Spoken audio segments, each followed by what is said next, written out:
కార్తీక పురాణము 8వ అధ్యాయం. ఈ శ్రీహరినామ స్మరణాధ పోయింది. కార్తీక పురాణము 8వ అధ్యాయము. శ్రీహరినామ స్మరణాధన్యోపాయం. వశిష్ఠుడు చెప్పినదంతా విని, మహానుభావ, తమరు చెప్పిన ధర్మములన్నింటినీ శ్రద్ధగా వింటిని. అందు ధర్మము బహు సూక్ష్మమనియు పుణ్యం సులభంగా కలుగుననియు అది నదీ స్నానము, దీపదానము, ఫలదానము, అన్నదానము, వస్త్రదానము వలన కలుగుననియు చెప్పితిరి. ఇట్టి స్వల్ప ధర్మముల చేతనే మోక్షము లభించుచుండగా వేదోక్తముగా యజ్ఞయాగాదులు చేసిన గాని పాపములు పోవని మీ వంటి మునిశ్రేష్ఠులే చెప్పుచుందురు కదా. మరి తమరు ఇది సూక్ష్మములో మోక్షముగా కనబరిచినందుకు నాకు అమితాశ్చర్యము కలుగుచున్నది. దుర్మార్గులు కొందరు సదాచారములను పాటించక వర్ణశంకరులై రౌరవాది నరక హేతువులకు మహాపాపములు చేయుచు ఇంత తేలికగా మోక్షము పొందుట వజ్రపు కొండను గోటితో పెకలించట వంటిది. కావున దీని మర్మమును విడమర్చి విపులీకరించ ప్రార్థించుచున్నానని కోరెను. అంతటా వశిష్ఠుల వారు చిరునవ్వు నవ్వి, జనక మహారాజా, నీవు వేసిన ప్రశ్న సహేతుకమైనదే. నేను వేదాంగములను కూడా పఠించాను. వానిలో కూడా సూక్ష్మ మార్గాలున్నవి. అవి ఏంటంటే సాత్విక, రాజస, తామసములు అని ధర్మము 3 రకములు. సాత్వికమనగా దేశకాల పాత్రలు 3ను సమకూడిన సమయమును సత్వమును గుణము జనించి ఫలమంతయును పరమేశ్వరార్పితము కావించి మనోవాక్కాయ కర్మలచే నర్చిన ధర్మము. ఆ ధర్మమందు ఎంతయో అత్యధిక ప్రాధాన్యత కలదు. సాత్విక ధర్మము సమస్త పాపములను నాశనము చేసి పవిత్రులను చేసి దేవలోక భూలోక సుఖములు చేకూరుస్తుంది.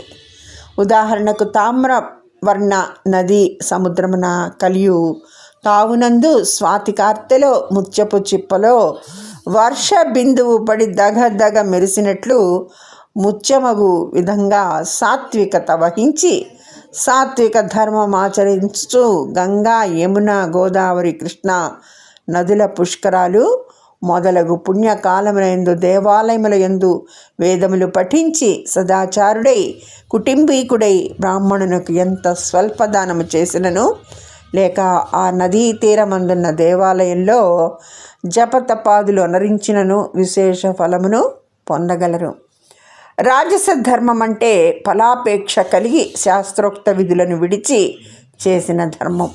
ఆ ధర్మం పునర్జన్మ హేతువై కష్ట సుఖాలు కలిగించును అటువంటిది. తామస ధర్మం అంటే శాస్త్రోక్త విధులను విడిచి దేశకాల పాత్రలు సమకూడని సమయంలో డాంబికాచరణార్థం చేయు ధర్మం. ఆ ధర్మం ఎట్టి ఫలమును ఇయ్యదు.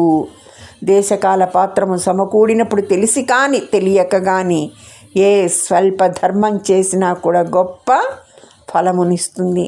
అంటే పెద్ద కట్టెల గుట్ట చిన్న అగ్నికణములతో భస్మమగునట్లు శ్రీమన్నారాయణుని నామము తెలిసి కానీ తెలియక కానీ ఉచ్చరించినచో వారి సకల పాపములు పోయి ముక్తి నొందుతారు. దానికొక ఇతిహాసము కలదు, వినండి. అజామిళుని కథ. పూర్వకాలమందు కన్యాకుబ్జమను నగరమున 4 వేదములు చదివిన ఒక విప్రుడున్నాడు. అతని పేరు సత్యవ్రతుడు.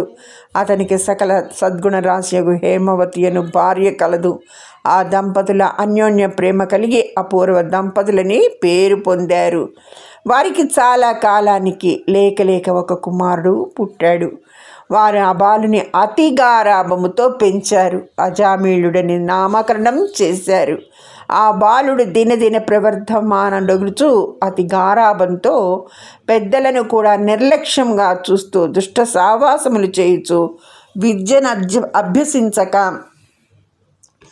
ధర్మములు పాటించక సంచరించుచుండెను. ఈ విధంగా కొంతకాలమునకు యవ్వనము రాగా కామాంధుడై మంచి చెడ్డలు మరిచి యజ్ఞోపవీతము త్రెంచి మద్యం సేవించుచు ఒక ఎరుకల జాతి స్త్రీని వలచి నిరంతరము ఆమెతోనే కామక్రీడలలో తేలియాడుచు ఇంటికి రాకుండా తల్లిదండ్రులను మరచి ఆమె ఇంటనే భుజించుచుండెను.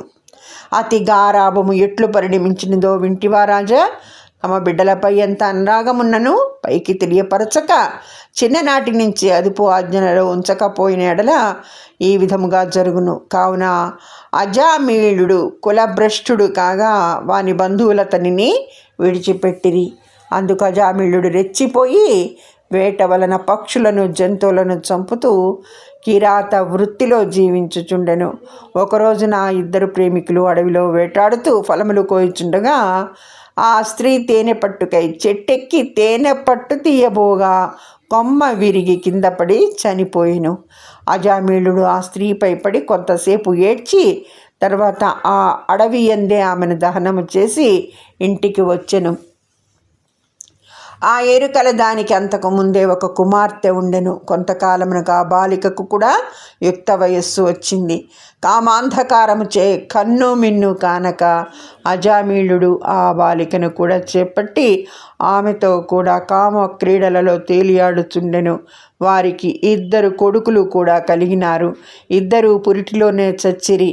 మరల ఆమె గర్భము ధరించి ఒక కుమారుణ్ణి కన్నది. వారిద్దరూ ఆ బాలునికి నారాయణ అని పేరు పెట్టారు. ఆ నామము చే పిలుచుచు ఒక్క క్షణమైనను ఆ బాలుని విడువక ఎక్కడకు వెళ్ళినా వెంట పెట్టుకుని వెళ్తున్నారు. నారాయణ నారాయణ అని ప్రేమతో సాకుచుండిరి. కానీ నారాయణ అని స్మరించిన ఎడల తన పాపములు నశించి మోక్షము పొందవచ్చునని మాత్రము అతనికి తెలియకుండెను. ఇట్లు తనకి తెలియకుండానే కొంతకాలము జరిగిన తర్వాత అజామీళుడికి శరీర పటుత్వము తగ్గి రోగగ్రస్తుడై మంచము పట్టి చావునకు సిద్ధపడెను. ఒకనాడు భయంకరాకారములతో పాశాది ఆయుధములతో యమభటులు ప్రత్యక్షమయ్యారు. వారిని చూచి అజామీళునకు భయము చెంది కుమారుని పైనున్న వాత్సల్యము చేత ప్రాణములు విడువలేక నారాయణ నారాయణ అనుచు ప్రాణములు విడిచెను. అజామీళుని నోట నారాయణ ఆయన శబ్దము వినపడగానే యమభటులు గడగడ వణకసాగిరి. అదే వేళకు దివ్య మంగళాకారులు శంఖ చక్ర గదాధారులు అగు శ్రీమన్నారాయణుని దూతలు విమానములో అచ్చటికి వచ్చి, ఓ యమభటులారా, వీడు మావాడు, మేము వీనిని వైకుంఠమునకు తీసుకొని పోవుటకు వచ్చితిమి అని చెప్పి అజామీళుని విమానం ఎక్కించి తీసుకొని పోచుండగా యమదూతలు, అయ్యా మీరెవ్వరు? వీడు అతి దుర్మార్గుడు, వీనిని నరకమునకు తీసుకొని పోవుటకు మేమిచ్చటికి వచ్చితిమి కాన వానిని మాకు వదలుడని కోరగా విష్ణుదూతలు ఇట్లు చెప్పారు. ఇట్లు స్కాంద పురాణాంతర్గత వశిష్ఠ ప్రోక్త కార్తీక మహాత్మ్యమందల 8వ అధ్యాయం సంపూర్ణం. సర్వే జనా సుఖినో భవంతు. ధన్యవాదములు.